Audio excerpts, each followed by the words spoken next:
Hi, good afternoon, everybody. This is Tom Merrill from the Accountable Care Learning Collaborative, and we welcome you to our spring webinar report. And as we get going, we just want to, we have a pretty big group of folks joining us today, and we are excited to have you with us.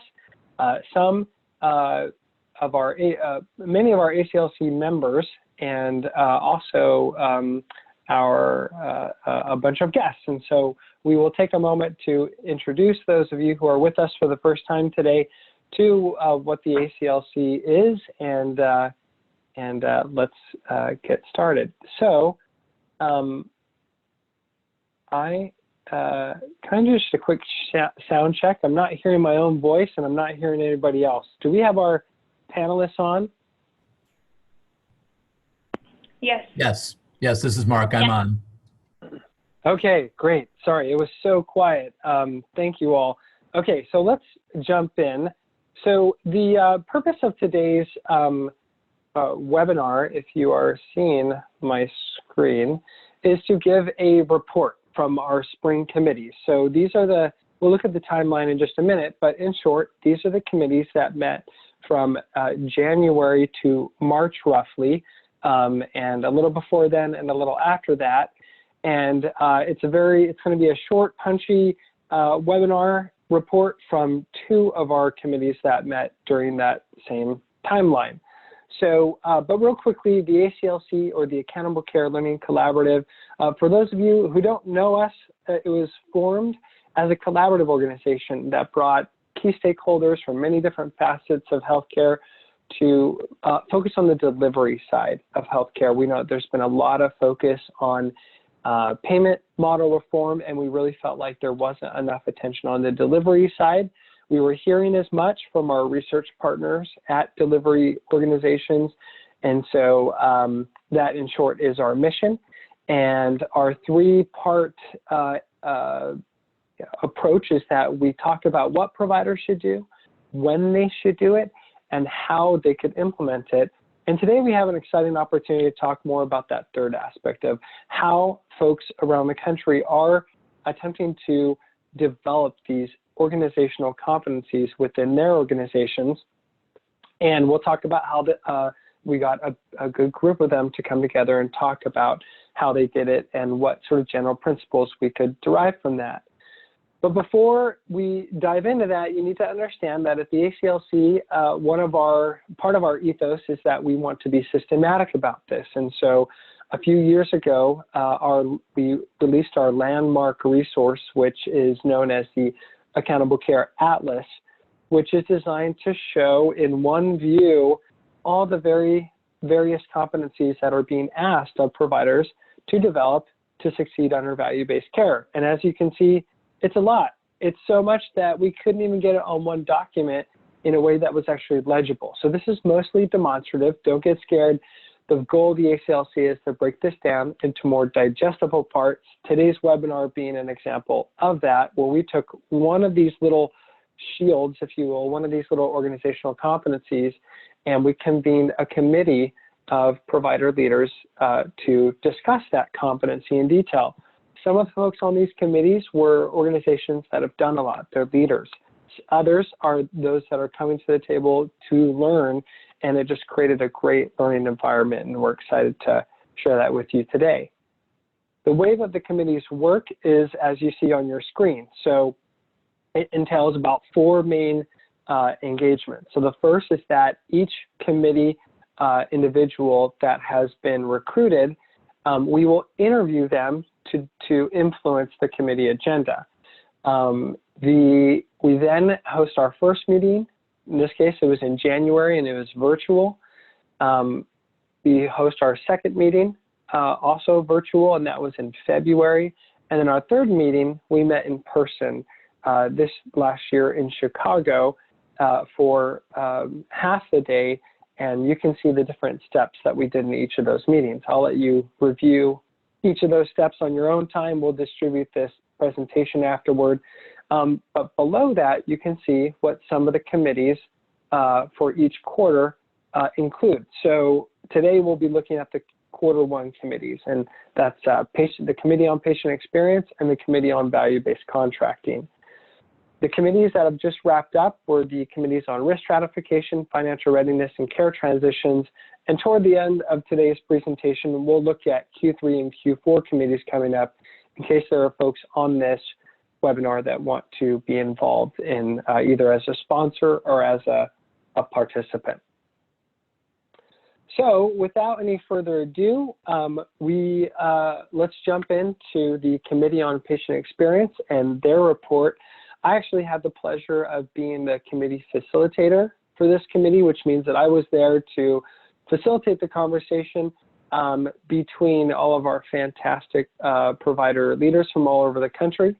Here is a snapshot on the left here of the folks that comprise that group. So very familiar names to a lot of you: Aledade, University of Washington, P3 Health Partners. And today we have this special opportunity to hear from Laura Craddock, who is of St. Alphonsus in Boise, and Tiffany Wandy, who is of LifeBridge Health in Baltimore. And on the right, we have our very generous sponsors, CAPC, the Center to Advance Palliative Care, Novartis, and Health Equity, all underwriting the deliberations of this committee. So we want to give them a special thank you and show you just briefly before we dive into the discussion some of what you'll see on the committee, in terms of committee resources. So the first thing we had to do as this committee was narrow the topic of patient experience. Very, very broad, a lot of vague buzzwords like patient engagement and patient-centeredness, which can all be very meaningful, but also distracting in a discussion like this if people are not all on the same page. So what we did was, in our pre-session interviews, we broke it down. So as you can see, 1, 2, and 3 are what we highlighted as the 3 main sub-competencies, if you will, if you break it down into the 3 parts. And we decided as a committee to focus on the first one, because of the committee composition and just the general industry need, this is where our attention was needed. And we'll dive into that in just a moment, but you can kind of see that this is, we want to make this, yes, it's high level, but we also need to break this down to make it usable. This content and others you can see in our committee orientation guide. This is a 2-page document that sums up the deliberations of the committee. So in some ways, this webinar is our oral version of giving some color to what the committee discussed. The competency orientation guide, the COG, is published today and will be ready on our website. If you go to our website, this is all free and open to the public. You can navigate to the under the resources, the committee. There's a new committee tab, and you can go and look at this recent publication. We encourage you to do so and give us feedback, because we know that this isn't everything. This is our first stab, and it's a summary of the great thinking from this group. So please go and see that. All right, so without any further ado, let me turn to our panelists. We have Tiffany Wandy. Are you with us? Can we hear you still? I sure am. Okay, so Tiffany is joining us from LifeBridge, and Laura Craddock, can we hear you? Yes. Awesome. Laura is joining us from St. Alphonsus in Boise, as I mentioned, and there's me. I was the facilitator for this committee. I also get to be the moderator for today's report webinar. And so for Tiffany and Laura, both who come from impressive organizations in their own right from very different regions of the country, we basically wanted to pose to them 3 questions, and we'll start with Tiffany. And the 3 questions, well, we'll start with the first. Without covering, line by line the content that everyone will be able to see in the orientation guide on our website, we wanted to hear about your organization's experience. And so to Tiffany, we'll pose the first question, and that is, can you just briefly describe for us what patient experience and continually improving the patient experience looks like in LifeBridge, in your organization? Yeah, sure. I'm happy to. Thanks, Tom, and thanks everybody who joined this afternoon. I'm Tiffany Wandy. I am from LifeBridge Health. We're based in Maryland. We have 4 hospitals. We have a clinically integrated network of about 900 or so providers. So just to give you a little bit of context on one of the specific projects that we were working on, last year, about 2 years ago now, we embarked on a pilot project to create an LGBTQ affirming provider directory. So this came out of a larger initiative through the Human Rights Campaign, the Health Equity Index designation. So this designation is something that can be earned specifically by hospitals across the country, and you have to generate a certain number of points within various categories in order to earn this designation. And creating this directory was one of the ways to do this. So we had originally gotten the designation along with many other hospitals in Maryland. The following year, they tightened up the criteria quite a bit, and we lost the designation along with all of our peer hospitals. And so we redoubled our efforts to try and get it back. So this was part of that larger initiative. We wanted to create a directory of providers within our larger clinically integrated network who identified themselves as LGBTQ knowledgeable and affirming. And right from the very beginning, we differentiated between friendly and welcoming versus knowledgeable and affirming. And the reason for that is that we thought that if we were going to put this out to patients saying that we have a special expertise with this population, that we would then be held to a higher standard. So I will say that it was a journey. There was some initial pushback, sort of two sides of the same coin. One piece of initial pushback was that we don't need this, we treat everyone the same, why would we do this? Of course, we wouldn't turn away any patients. So we shared some data with the providers about how the LGBTQ population sometimes receives inferior care, and then therefore they're less likely to seek care when they need it in the future. And the other side of that was, okay, fine, if we're going to participate in this provider directory, why are we focusing on this particular population? There are so many populations that have specific barriers. Why are we starting with LGBTQ? And part of it is that we were able, again, to provide data about health outcomes and having poorer health outcomes because folks weren't accessing care. And the second part of that is that we had recently hired a patient liaison to connect better and engage better with our LGBTQ patient population. We created an initial proposal. We ran it through the existing structure that we had. So we started it with a work group, multidisciplinary, included HR, population health, our patient liaison, doctors, of course, providers, office managers. They then put together a proposal for our CIN membership committee to vote on. They agreed. They provided some feedback. We made some tweaks. That went to our board, and they approved it, and we were able to roll it out from there. So that gave us a lot of credibility to launch this patient experience initiative by having the providers involved along the entire way and really utilizing the existing structure. We targeted initially both primary care and specialty care, so we wanted to make sure that primary care was involved because we really see them as, for a lot of folks, the first entry point into the system, and then also specific specialties that would be involved. So, for example, endocrinology, infectious disease, OBGYN. We also had participants from gastroenterology and then participants from peds and adolescent medicine as well. So trying to build that bridge between our younger population and engaging them right off the bat, letting them know that we understand them. And then as the time comes for them to age out of the pediatric provider's practice to move into internal medicine that, again, has the same sort of designation for our LGBTQ population. Great, Tiffany, thank you. And as you all can just really easily hear, a lot of just really practical lessons that came out of Tiffany's work over at LifeBridge. By the way, I should add, let me make a plug for something we call case study briefs. These are also documents that are only 2 pages long. We limit them for executive readership. We did a case study brief on LifeBridge, and that is soon to be published, probably in the next week or 2, and so we'll let you all know. But we love this program so much that we felt like it needed its own case study. So a lot of the insights from Tiffany's work at LifeBridge will be included in the orientation guide, but also if you want to specifically read more about Tiffany's work, we'll share with you that case study brief.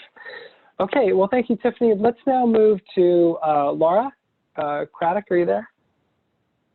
I am, Tom. All right, so the same question to you. What does patient experience look like at St. Alphonsus at this point in time? So I'll first start as Tiffany did. So my name is Laura Craddock, and I'm with St. Alphonsus Health System in Boise, Idaho. We do actually go into Oregon as well. We have 4 hospitals, one of them being a critical access hospital. I'm part of the clinically integrated network as well, where we have about 2,500 providers. As part of that, for St. Alphonsus specifically, we have in the last year started a campaign called iCare, and I know this is something that other health systems can use as well, but iCare is the acronym for Introduction, Connect, so connecting with patients, asking for permission before you start a procedure or touching a patient, reducing anxiety, which I believe that one's unique to us for the R, and then exiting with reverence. We are a Catholic health ministry, so we do take reverence very seriously here, and so that's part of one of ours.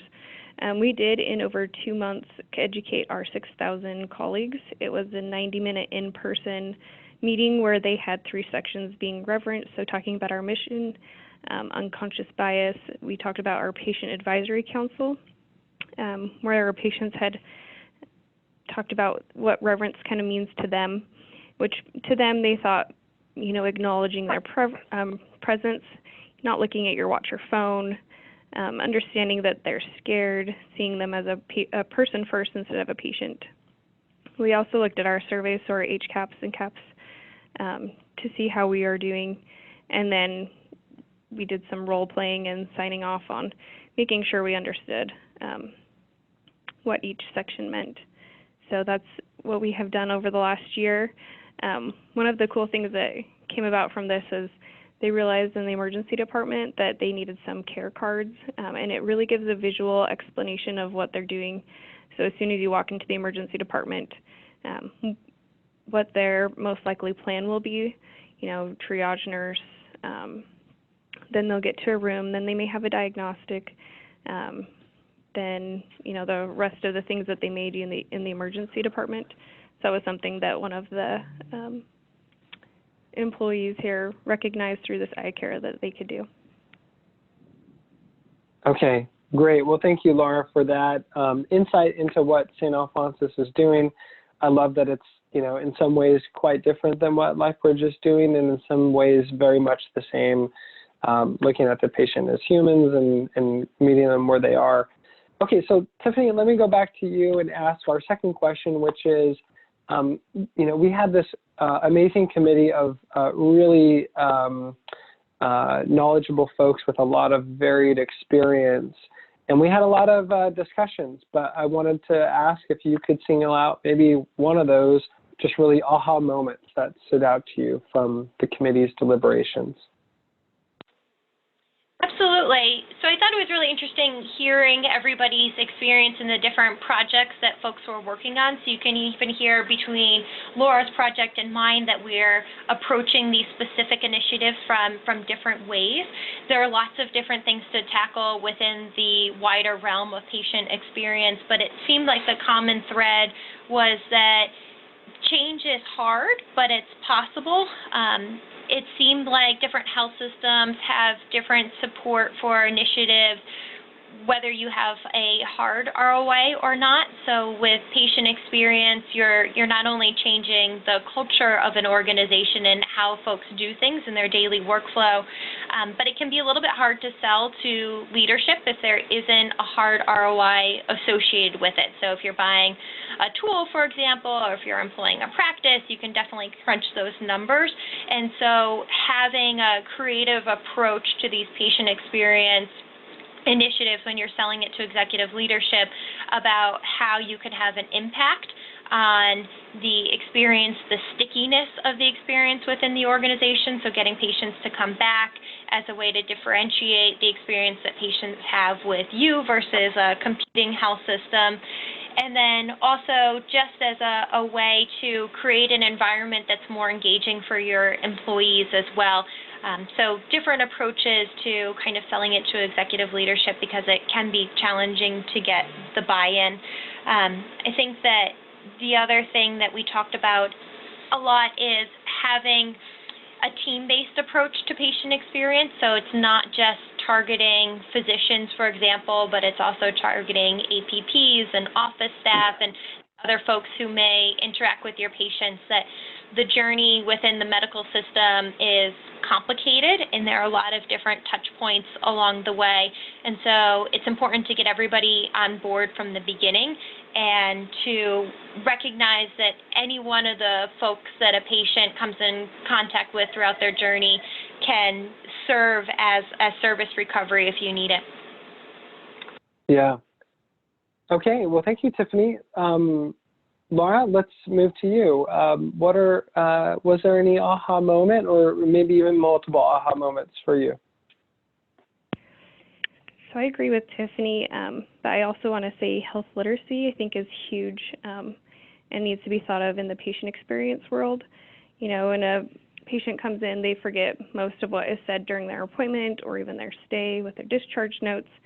So being able to have, you know, pamphlets that we give them that they can understand and know their diagnosis in non-medical jargon, because we know how much we like to have our own jargon in there, and making sure that, you know, even having a low reading level, I believe the average reading level is the 8th grade level.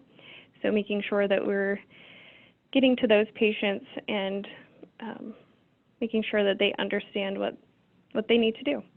And then also feedback loops, so making sure the patient understands what is being said and, you know, telling us again what they heard in maybe some different terms than what the provider or nurse told them, to make sure that they understand, yes, they need to take these pills this many times a day, not 2 times a day doesn't mean take 2 in the morning. It may be 1 in the morning, 1 at night with your meals. So just making sure that they're having that good experience and that they fully understand what and how they're supposed to do. And then I feel like that they really have that ability to be empowered. Yeah. Well, Laura, Tiffany, the combination of your aha moments are just reminding me that our orientation guides are sadly limited to 2 pages. There's no way that we'll be able to capture all these. And so just to those who are listening, we really encourage you to be a part of the committees, because even though we work really, really hard to distill the essence of these committees into 2 pages, it's just not possible. Being a part of these conversations is just the best way to engage, this important work. So just another plug to join us on the committees, and you'll get to hear more from people like Laura and Tiffany and in their practical experience. Okay, so last question is, what is on the radar going forward? So Tiffany, we'll start with you again, and then we'll just say, yeah, what is on your radar? What is next for LifeBridge in this regard? And then Laura. Sure. So we have a bunch of different things that we're working on for our LGBTQ initiative in order to expand the impact. So as I mentioned, we started it as a pilot, and we want to make sure that we are continuing to expand it. It was successful. We didn't get any feedback besides the initial pushback that I described. And as soon as we were able to share data, folks were on board with the initiative. So we want to make sure that it continues to grow within our network. One specific area that we identified through this pilot was the need for a policy within radiology about which patients to ask whether they might be pregnant before having an X-ray. So we didn't want to just ask everybody and risk offending certain people, and we didn't want to not ask enough folks so that we were potentially exposing patients to danger. So the policy that's coming out of this comes in conjunction with some updates that we made to our EMR to Cerner, where we now have a listing for both birth sex and gender. And so reviewing the birth sex to use that to determine which patients should be asked about potential pregnancy. We also came up with a logo for this initiative, so we're working on putting up signage in the practices so that patients know which providers are participating. We also have pins that designate preferred pronouns, so it starts the conversation as well. So we have he, she, he, him, she, her, and they, them.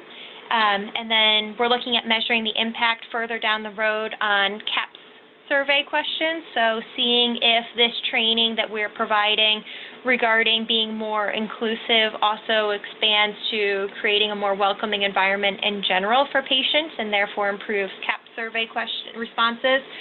We're expanding to more providers, of course.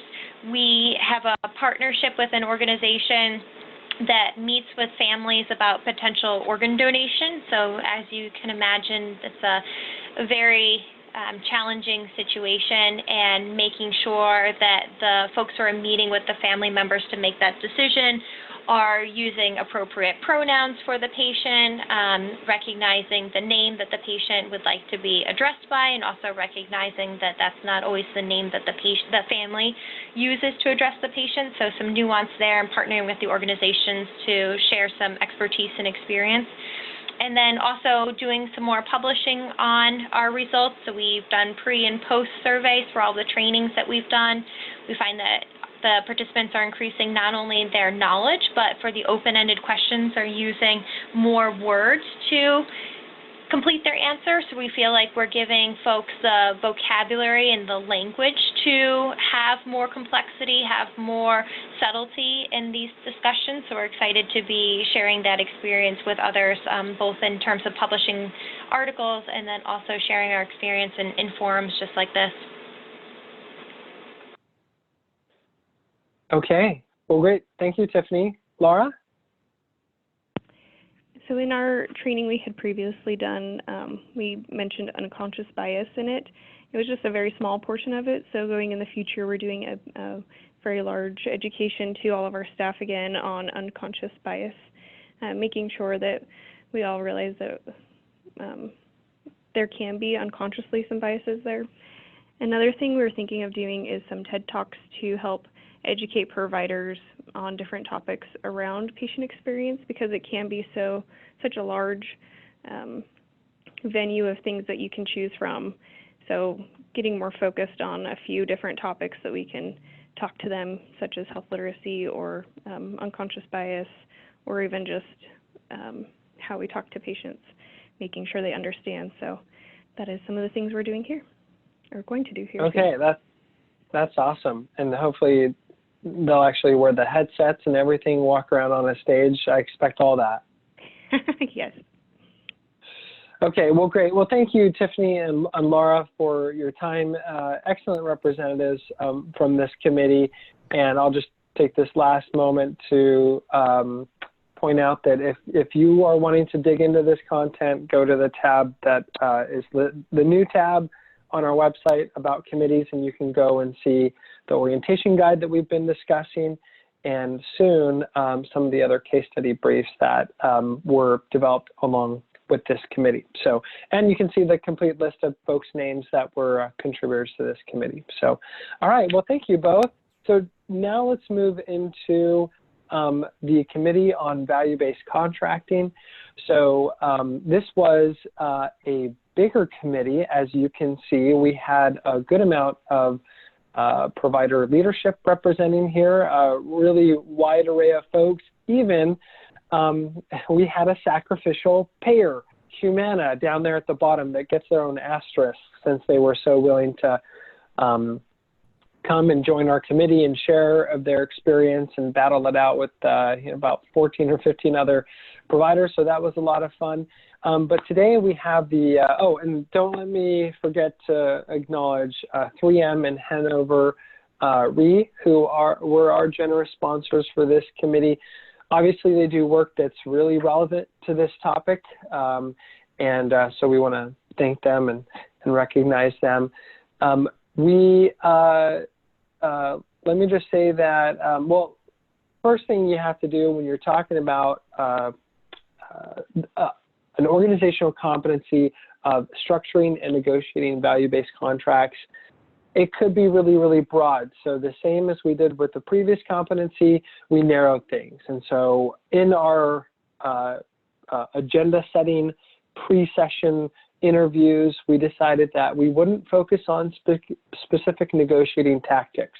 We also wouldn't endorse a right or most favorable model design.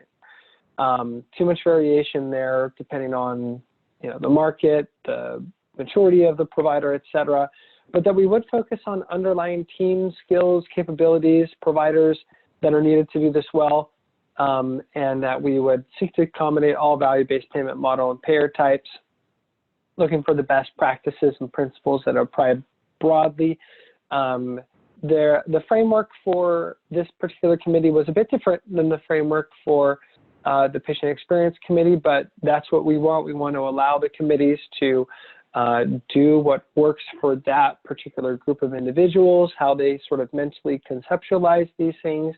And so you'll see that there were about 10 topics that they covered during their 3 meetings, all incredibly important, but in the same way we distilled all the insights into the same 2-page document, the Competency Orientation Guide.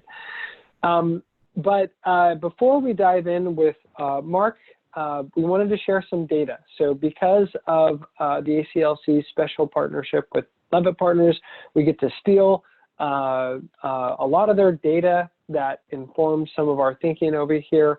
And what you're seeing on your screen right now is just the increase of APM adoption. You can see it in just the last few years on whole, but you can also see the amount of lives and individual ACO, accountable care organizations, that are covering those lives. And you can see that it's continuing to increase, but that at the end of the day, it's still just a fraction of the lives. So 33 million lives. The data point that I want to get across before we jump into this with Mark is the divergence that is growing between the number of organizations, that's the green line, and the number of actual contracts that we are tracking through Torch Insight.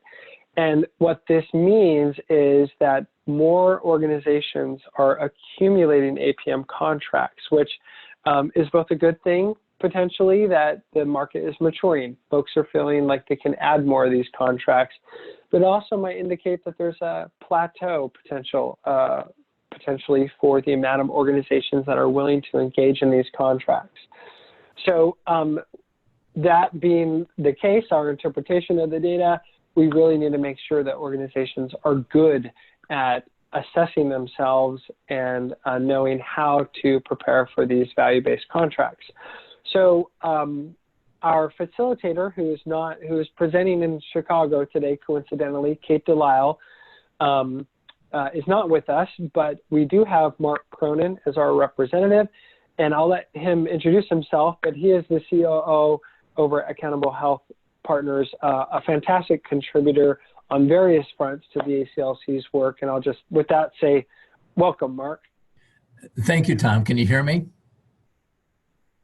Yes, you're coming in loud and clear.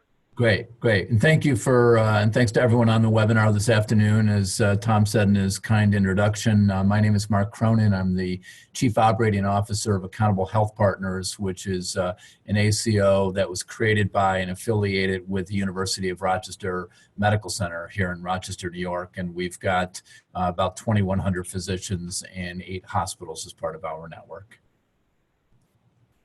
Okay, great. Well, thank you, Mark. And so the format for our interview with Mark is going to be a little bit different. So all of you who got comfortable with the format from the first half, watch out.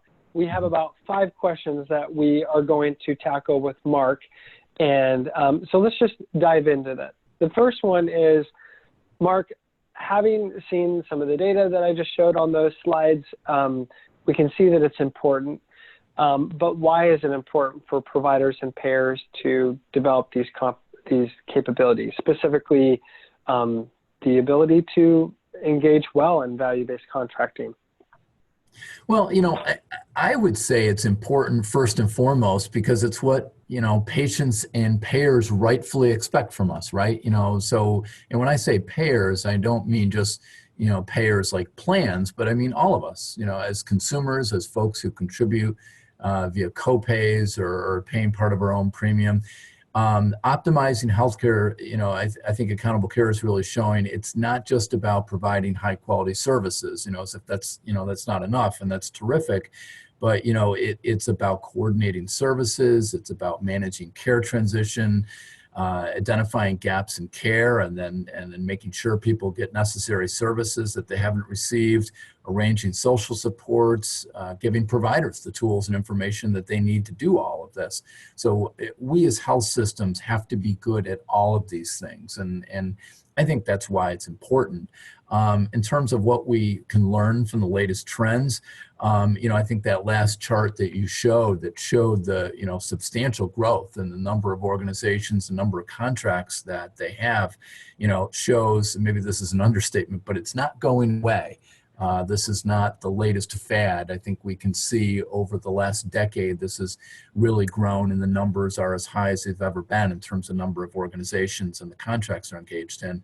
I think on the quality side, I think what we've learned is that concerted focus on specific quality measures yields results. I think there's a lot of compelling and exciting evidence in both the public and the private sectors on that.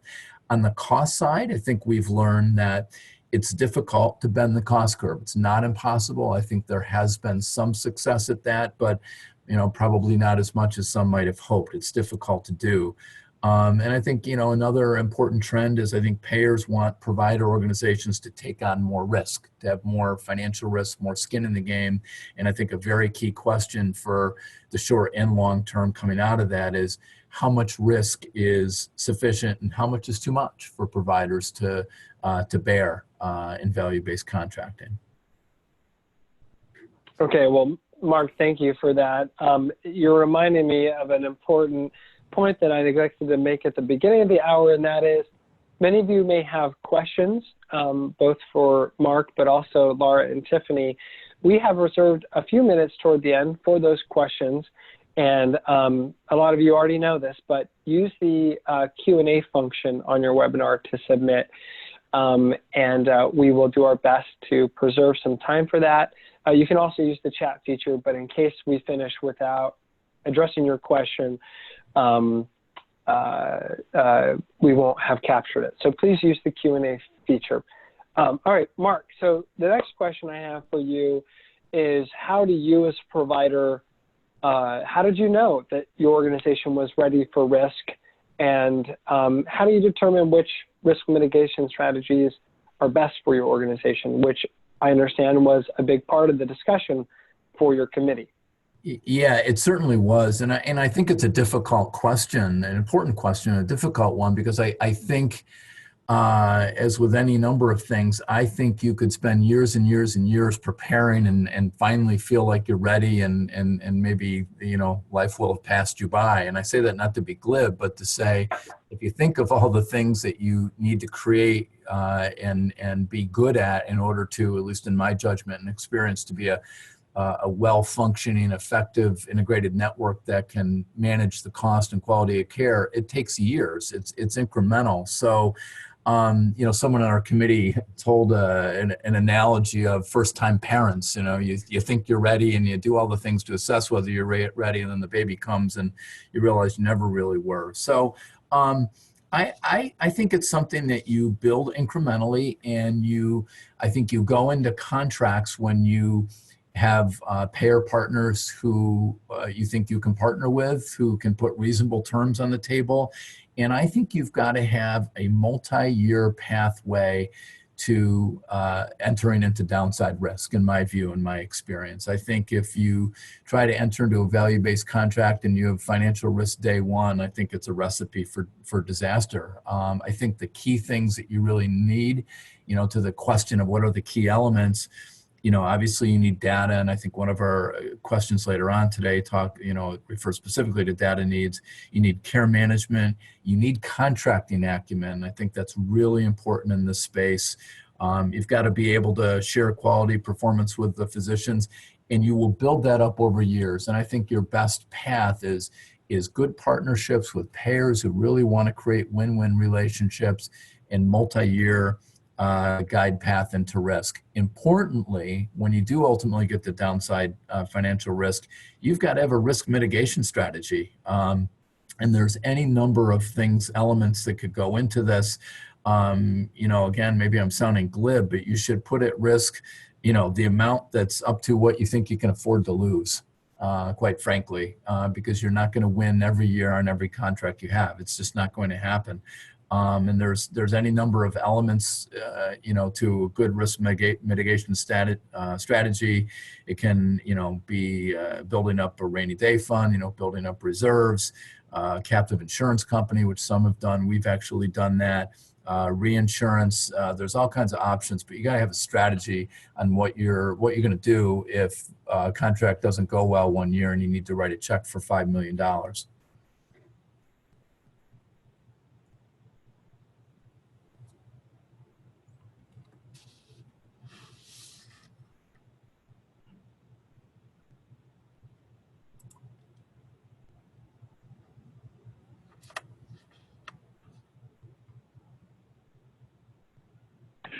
Tom, I think you're on mute. Oh, I am on mute. Thank you. Okay, Mark, appreciate your insights. I was specifically going to ask, I love the analogy. I feel like maybe if organizations all refer to their value-based contracts, in parenthood terms, call those contracts babies, maybe that would be helpful. Yeah, it was certainly an apt analogy when my colleague on the committee made it. All right, great. Well, okay, so next question. What data, you called it, this is an important question that came up a bunch in our pre-session interviews. What data are essential for structuring and executing value-based contracts, and what's your experience in getting that information in a valuable way? Data, and the data you get, I think, is a microcosm of the whole, accountable care journey and all the, that multi-year glide path I was just referring to. I think it's important in this space and data to don't let perfect be the enemy of good enough. I think there's a number of pieces of data that I'll speak to in a moment that are really important to get sooner rather than later. And, to this day, AHP, we've been around 6 years. I've been here 6 years, and I feel like we've come a good way, but there's still things that I wish we had that we didn't, and it takes time. And, but in terms of what you really need to have out of the gate or very soon after you get out of the gate, first of all, real-time quality performance. And, you've got to have a way so that you understand at an administrative level, folks sitting in chairs like mine, or more importantly, your care teams and your providers, how are they doing on the quality metrics and initiatives that we've decided are most important?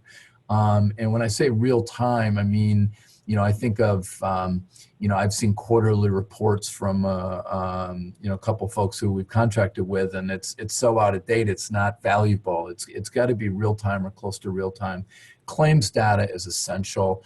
From being able to look at utilization, but also cost. To me, it's unimaginable to ever take downside risk in a contract if you can't look granularly at what your costs are and claims are how you're going to get at that. I think knowledge of who your attributed members are and the payer should get that to you.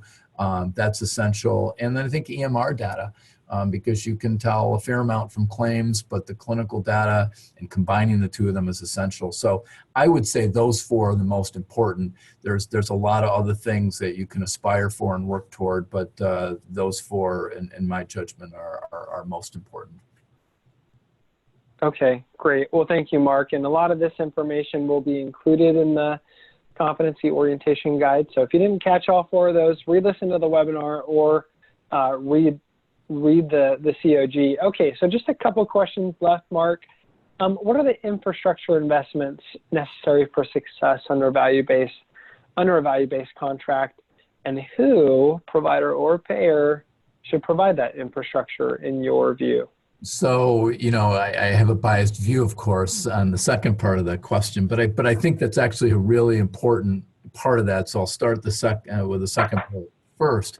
From my vantage point, there's a really important principle here. And I know, and Tom appropriately went over the kind of the ground rules of how our committee did our work, and we're not trying to, devise what's the best negotiating tactic and what are the best terms.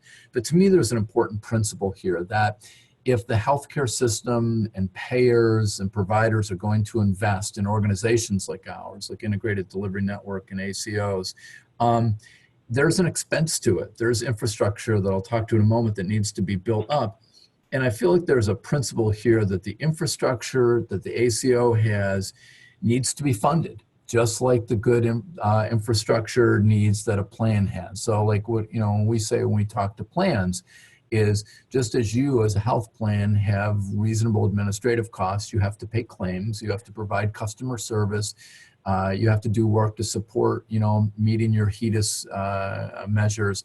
And, I think that's all well and good.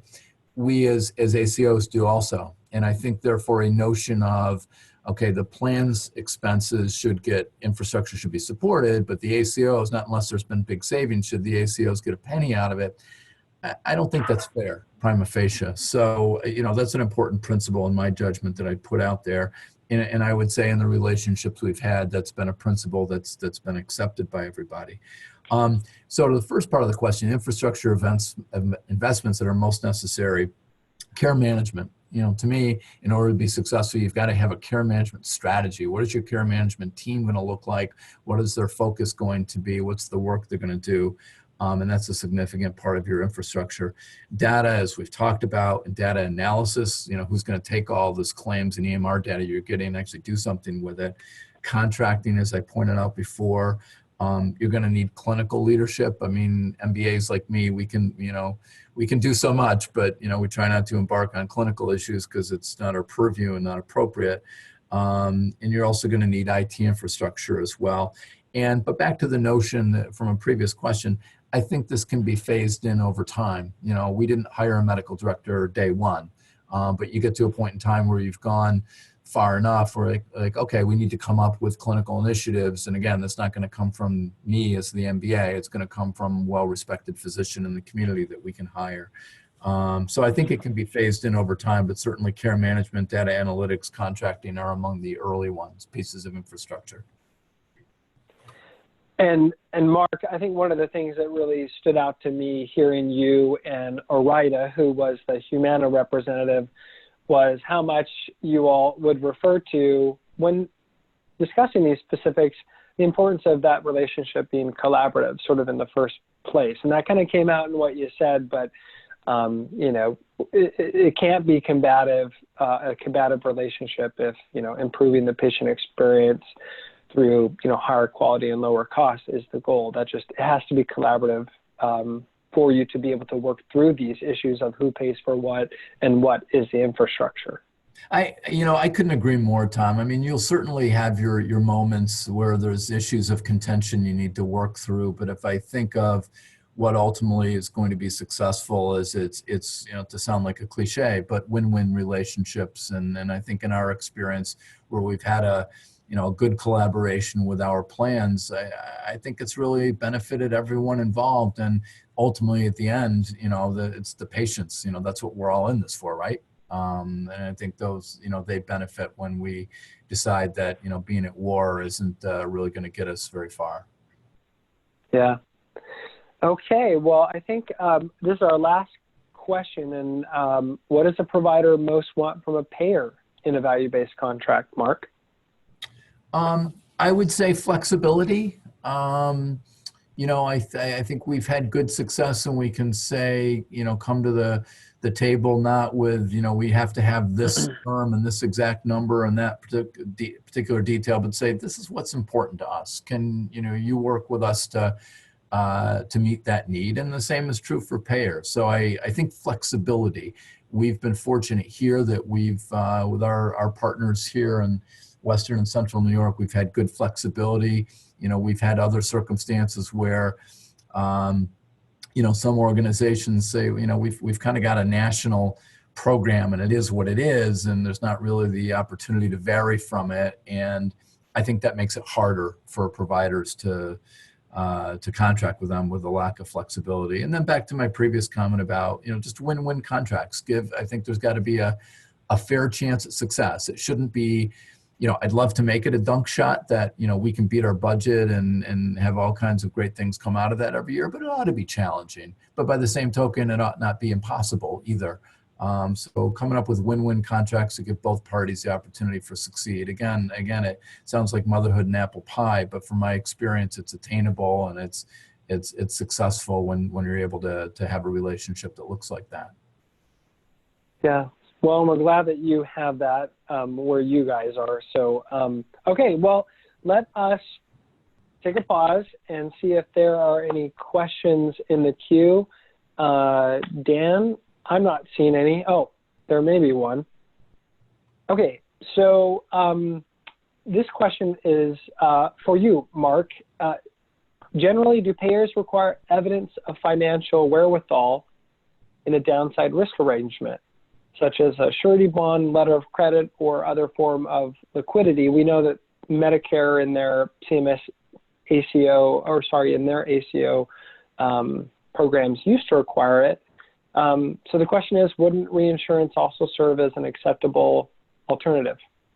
Yeah, to the first part of the question, again, just to my own experience, particularly when we were brand new, and signing these contracts for millions of dollars, the payers wanted to know, okay, and if you don't make money on it, Mark, how are you going to pay us back? And that's a fair question. And so we're able to describe, how we would do that. I mean, we haven't had, to the specific examples, needed to, have a bond or a letter of credit, but, an answer to the question. In terms of reinsurance, I had listed it as one of the options. It's certainly one of the options. I think everyone's got to evaluate, for themselves, what's their ability to raise capital and what's the, the least expensive and most viable way to backstop a loss. And reinsurance would be one among any number of options. Okay, great. Are there other questions? So even for the previous panel, Laura and Tiffany. Okay, so looks like another question for you, Mark, and that is, in the 4 things that you outlined, data necessary for a VBC program, I think your first one was close to real-time data, your second was claims data analysis, your fourth was EMR data. Can you recall what your third one was, or will we make Paul? No, and I appreciate Paul. You were able to list what I rattled off quickly very well. I'd offer a friendly amendment on item 1 there. Real-time data is great. I was actually even specifically saying quality data. How you doing on quality measures? The third item is attributed members. So who are your attributed members, so that you know who the population is that you're working with. Okay, that's great. Thank you, Paul, for the question. Thank you, Mark, for the answer. Paul says thanks. Okay, so other questions from the group? We have just a couple more minutes, and then I'll make an announcement before we go. While we're seeing if another question comes up, let me just announce that, like this same webinar where we do a quick, essentially 20-minute report for each committee, we will have the report webinar for the second quarter, or spring or summer committees, as we call them, in just next week, actually, August 14th. We kind of stacked these. We apologize, but that's just kind of how these first committees ended. I'm going to show you, if I can get this question module out of my way. They're not on here, actually. And so it is the Committee on Care Transitions, the Committee on Risk Stratification, and the Committee on Financial Readiness. All 3 of those committees met from March to May and have been wrapping up their publications. They will be presenting on August 14th. That's next week, same time, 12 p.m. Eastern time, so everyone gets to take a lunch. And that is in our newsletter. Those have been in there. And if you haven't got that information, look us up on Twitter or shoot us an email, and we will give you those. We will give you the registration for that. Our upcoming committees that I mentioned at the top of the hour, that we in the fall have a committee on evidence-based care. I'm actually getting to facilitate that. That will run August to October. The Committee on Financial Incentives will run September to November. And we have 5 committees meeting starting in October through December. As you can see in front of you, incentive alignment, integrating SDOH, stakeholder engagement, data aggregation, and one that we want to mention is sponsored by CAPC. It is a committee on serious illness that is actually closed. That was a little bit of a special case, but if you want information on any of these, please email me personally and we'll get you aligned with one of these committees and really encourage you all to join. So with that, we will end. I don't see any other questions, and if everyone will just sort of thank me and mentally clapping for Tiffany, Wandy, and Laura Craddock, and Mark Cronin for giving us excellent committee reports. We really appreciate your time. Thank you 3 for joining us. My pleasure. Thank you. Thank you. All right, and for the rest of you, we will see you next week on our next committee report and in our next committee meeting. So thank you all and have a great rest of your day. Bye all.